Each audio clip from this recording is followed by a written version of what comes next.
Welcome to RIX Europe. My name is Peter Kleppe, and today we're going to discuss Argentina, the country of President Javier Milei.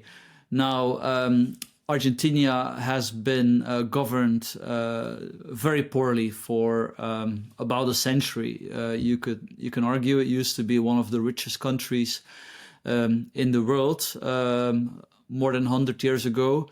But then through populist, authoritarian, leftist economic policies, the country has gradually impoverished. It went a few times through bankruptcies until last year, in 2023, President Javier Milei was elected president against the odds. And today I have with me Agustin Almada. He is with the Argentinian Taxpayers Association, which is a campaign group that is very close to Javier Milei. So very welcome, Agustin.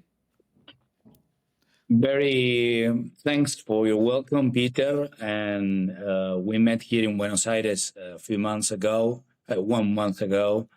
And really, yes, we are part of, I am an economist for Argentine Taxpayers Association, and we are there to make sure that politicians do not raise taxes, and whenever possible, they start lowering them. That hasn't happened ever in our history until now.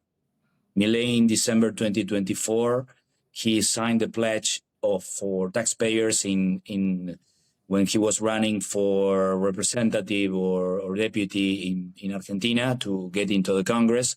He signed the taxpayers pledge, and he is so far fulfilling his promise, and he has eliminated a new tax that was created by the prior government, prior Peronist government. That was temporary, but they were planning to keep it going. So this is the first time in decades, in not in living history, in recorded history, that in Argentina, a tax that was created as a temporary tax was indeed eliminated. That's wonderful. And I understand President Milei has also taken the pledge not to increase taxes to your organization, right? Yes. In fact, our executive director was in national TV. You can check the archive there. It is in YouTube, and he promised that if he ever raised or created a new tax, he will cut his arm off. So we hope he has his two hands to sign those decrees. President Milei is certainly a colorful figure. Yes. But I would say in practice, he's, despite not having a majority in parliament, he manages to conclude deals with the center-right, with the nationalists, to bring about change. And I think, is it fair to say that he, whatever you think of Milei, that he has already prevented Argentina from going bankrupt again? Is that fair to say? Totally. He has shown that he has strong convictions, but is very pragmatic at the practical level. He will do anything needed to achieve the results. He says of himself, he's a man of results. He wants to deliver results, and that is the most important thing we can say. When he took office, inflation was running on a monthly, not annually, monthly rate of 25.5%. And 12 months later, he has reduced that to 2.7.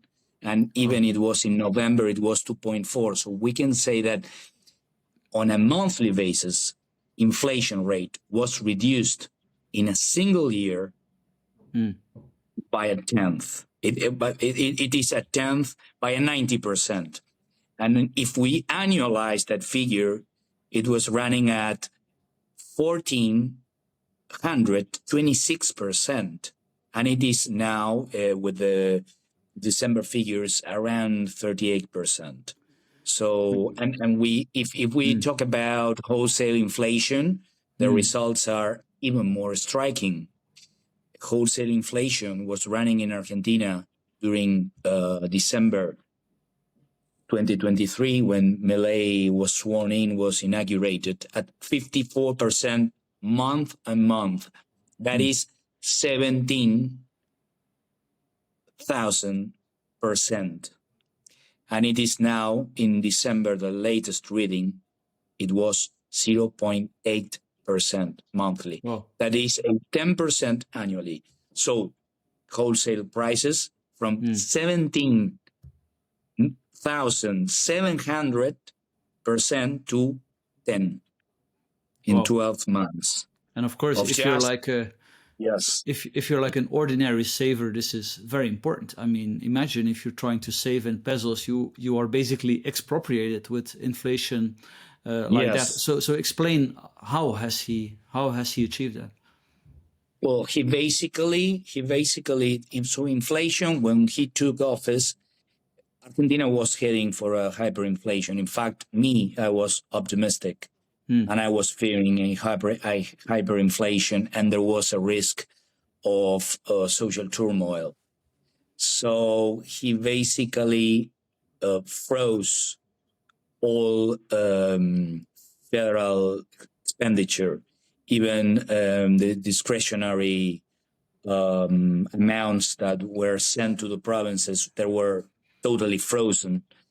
And he used the inflation to slash public expenditure by, in total, it is around 30% in real terms. So this means a 5% cut in public expenditure of 5% of GDP. So it's very significant, 30%. And you have to consider that as pensions were nationalized in Argentina, they were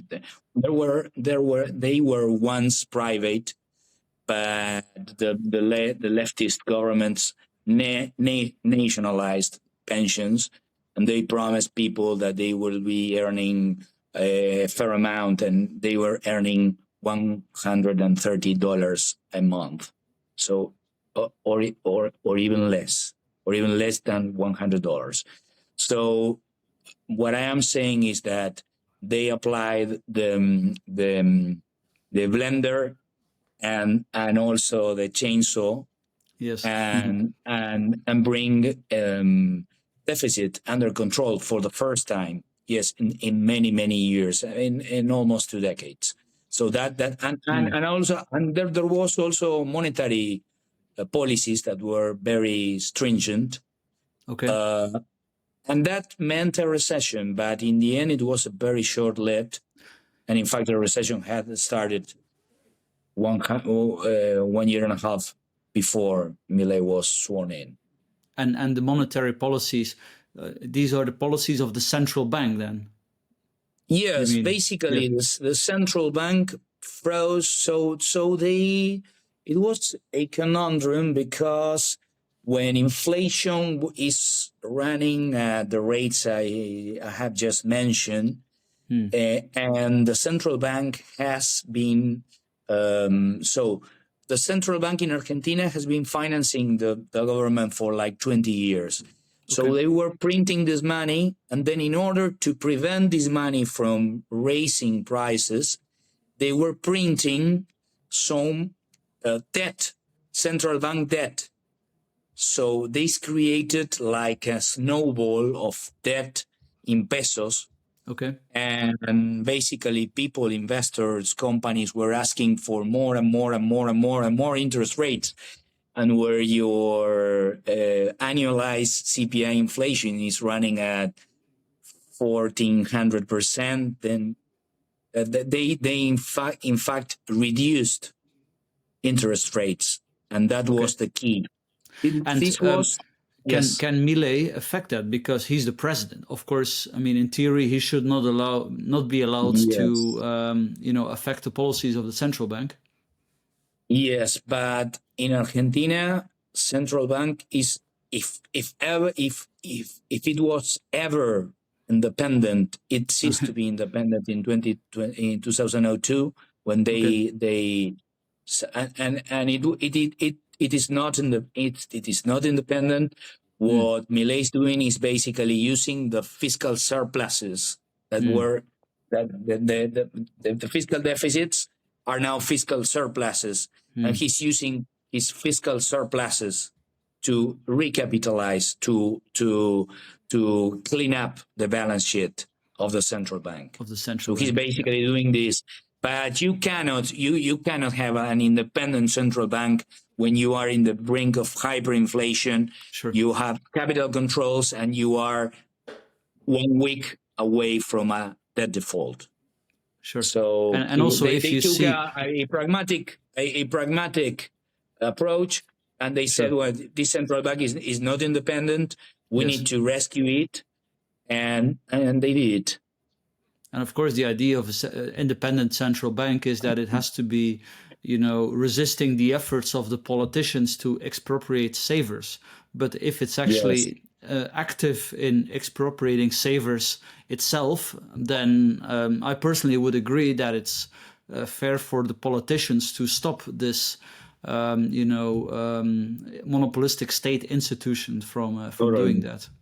Yeah. So the central bank was extracting, it depends on what figure, what calculation you make, it was extracting between 5 percentage points of GDP, and you can even say that it was close to 20% by using capital controls, which is something that not many countries have. But here the central bank had capital controls in place, and there was an official rate that was for friends and family, and there was the financial or the black market rate that was 200% above.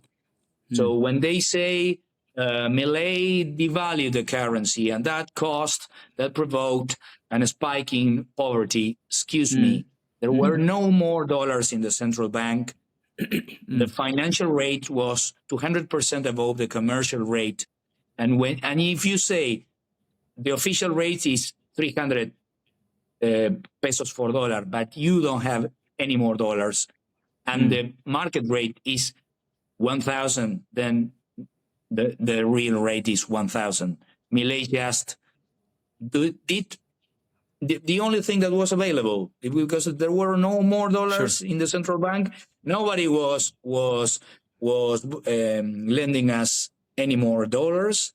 Exporters were not willing to sell, so liberalizing if he would not have done that, if there would be no more dollars and hard currency in the Argentinian central bank, then I could imagine Argentinian private banks would get in trouble, right? And we would see bank runs again. Yes, totally. There would have been a run on the banks to get the remaining dollars that in the end, because there are in Argentina, there are dollar deposits. They are allowed. And in theory, they have to be backed by 80% of hard US dollars, or maybe some credit to exporters. But those dollars were used by the latest leftist government to to try to prop up consumption in the eve of the election. So basically, to pay for the COVID parties or the former president, right? President, what's his name? Alberto. Yes, Alberto Fernandez. Alberto Fernandez jailed us for 1 year and a half. Schools were closed for 1 year and a half. That was the former president, Fernandez. Yes, Alberto Fernandez. And we later find out that he was very violent against his wife, and he was partying with several ladies a day during the like 2 or 3 of these parties every day. incredibly surprising. Now let's get back to maybe the central bank, because a notable promise of President Milei has been that he has said that he would announce that he would shut down the Central Bank of Argentina and dollarize the country. And tell us, where is this plan heading? Is this actually going to happen? Well, because in the short run, if Milei just dollarized the economy in December 2023, we have had a hyperinflation, and that would have been tremendously unpopular. And the Peronist Party was ready to start looting. They have done it in the past. They know how to do it. And so basically, Milei's government would have lasted like 1 month at most. Sure. So he understood that he needed to recapitalize, to prop up the central bank balance sheet, because basically the central bank owes Argentines or owes the Argentine people money.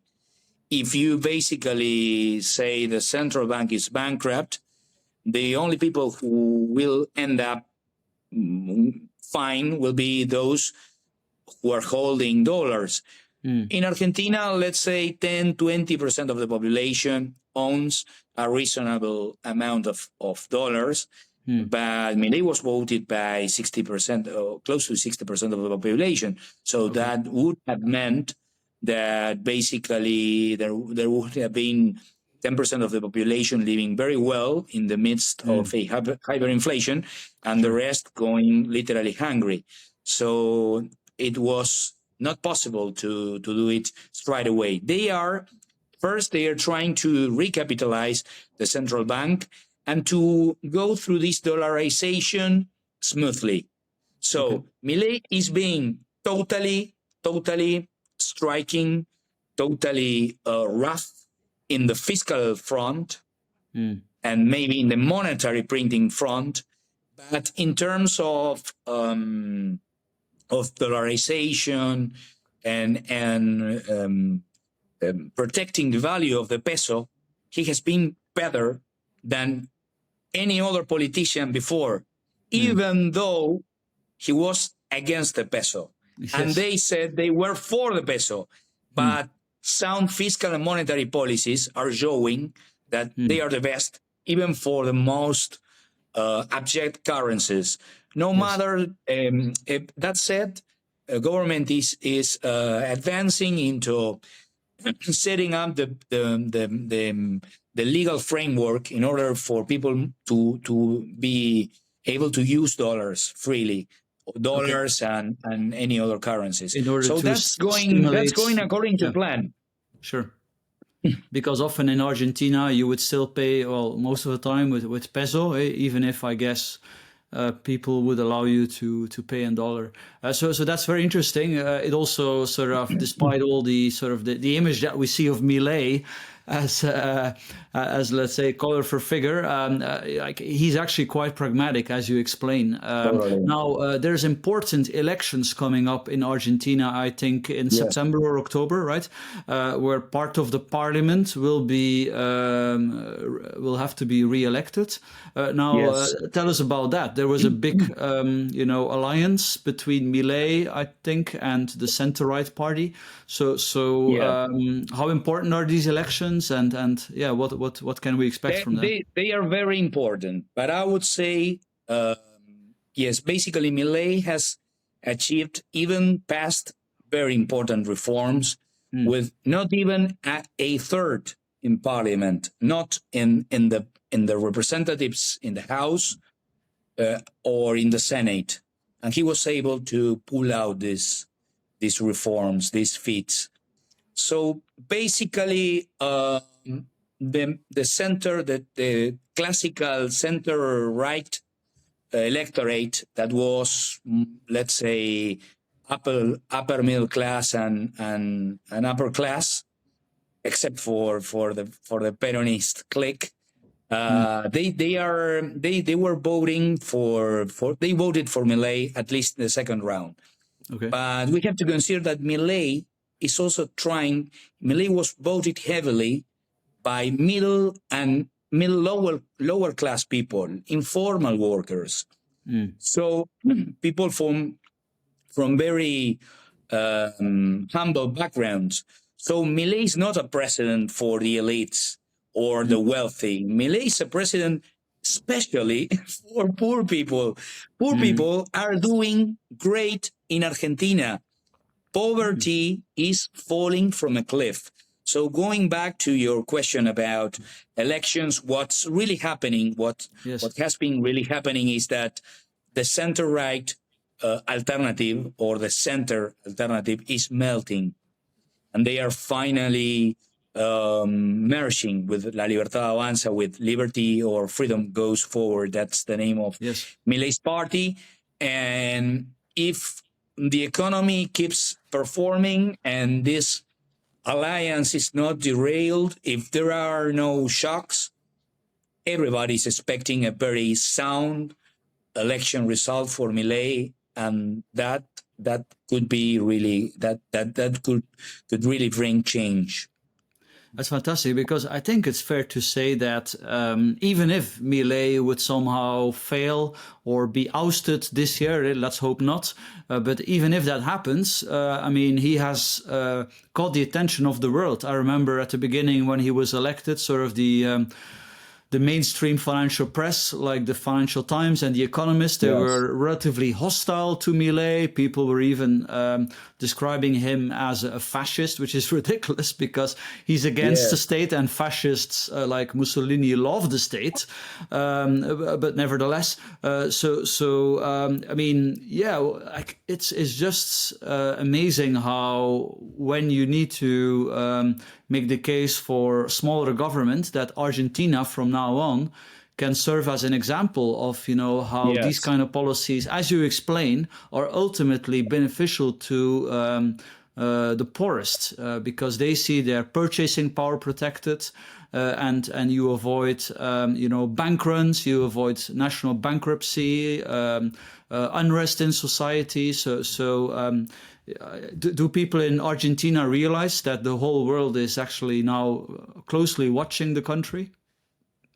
Many people realize, many people try not to realize, because going forward to the election, Milei was mocked by mainstream media, even by the center-right coalition or the center coalition, by the leftists, by basically everyone. He was very popular in TV, but TV owners didn't want him there, and politicians, who are the main for at least in Argentina, are the main sponsors of TV channels.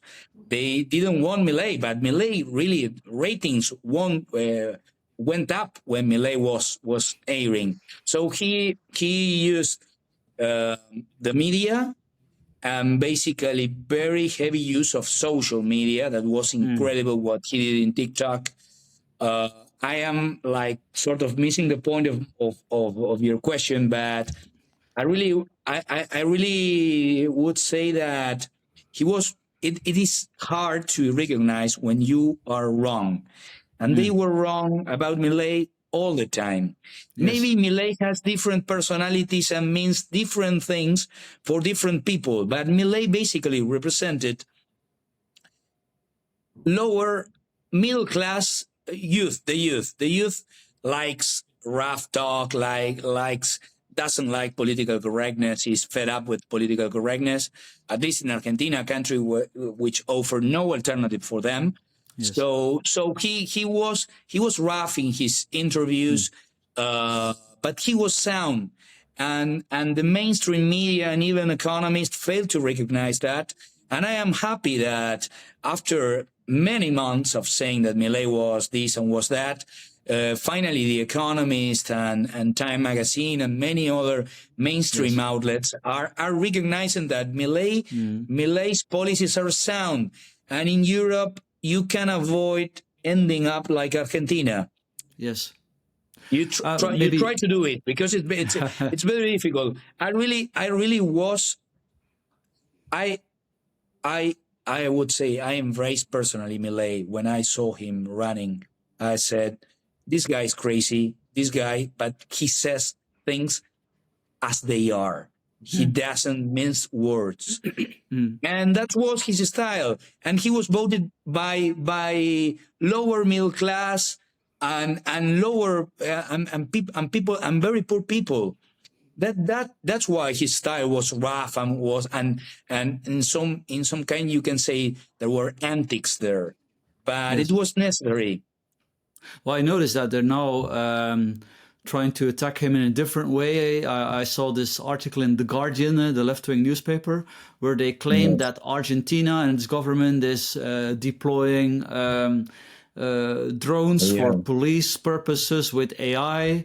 And when I read the article, I can only understand that they're trying to get better understanding of where the crime is happening, basically using AI. I mean, to me, even from the information in the article, it did not seem as questionable in terms of civil rights. But yeah, please Yes. tell us about that.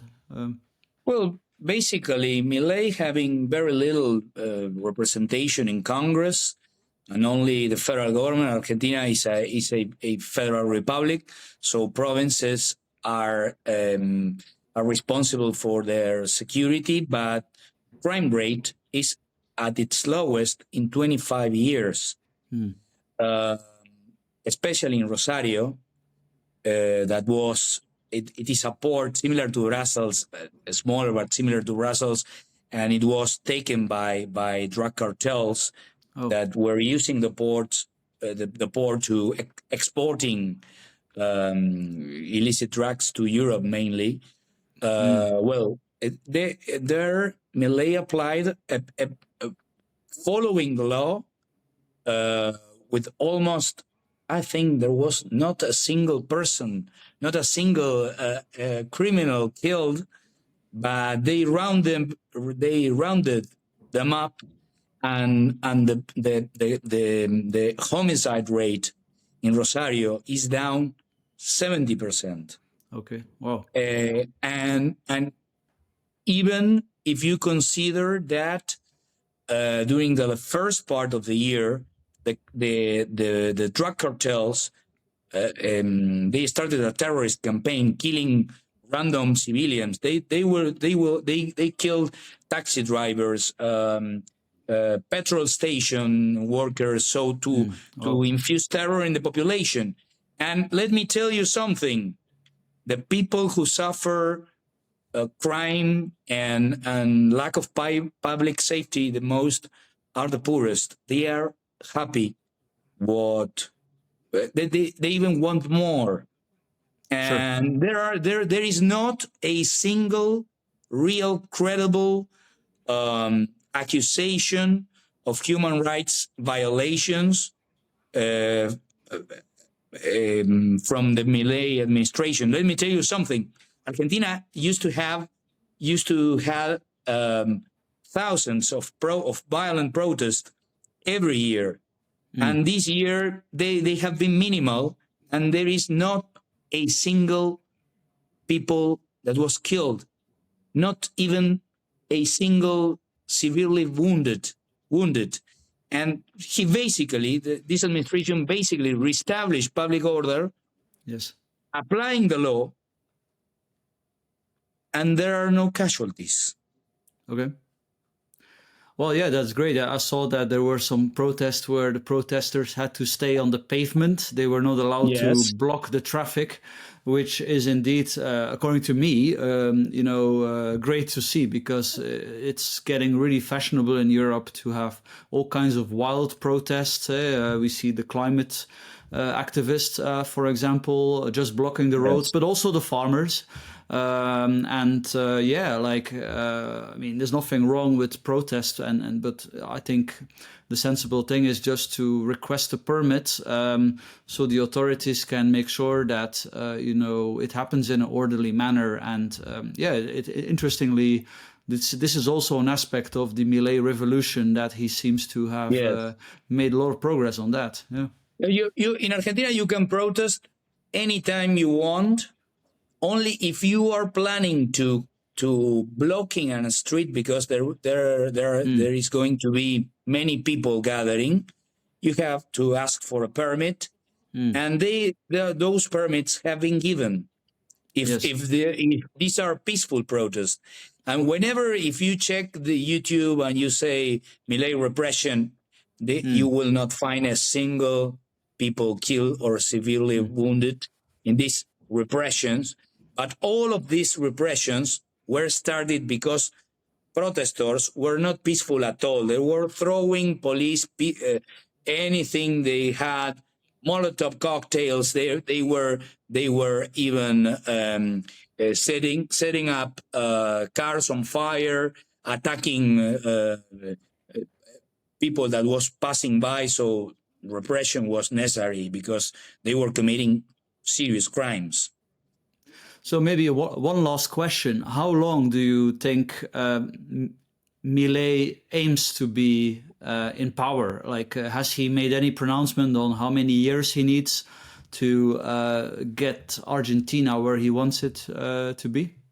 So Argentina's constitution sets a 4-year term for the president, and the president has the opportunity to go for re-election. And Milei has stated that he has 4 years, and if the Argentine people wills, so he will do 4 more years. So maybe 4, maybe 8. He's planning to get 8 years, and he's trying to go as fast as possible with the reforms. If he is able, he will try to do it all in his first term, because this is very important. Milei went strike for the kill in terms of reforms. If he has not the numbers, he will at least try to get the reforms done. If they are rejected, he will say, this and this and this and this politician, they are against me, and I don't know why. Maybe they will explain to you, and then afterwards they voted the reforms because there were no strong arguments or to really I am very confident. Excuse me, but I was optimistic, and Milei basically beat the wildest expectations. So I remain confident. Well, that's great, and with these great words, I think we can conclude here. So thank you very much, Agustin, and thank you, viewers, for watching this segment on RICS Europe. Thank you, Peter. Thank you to the audience. Bye.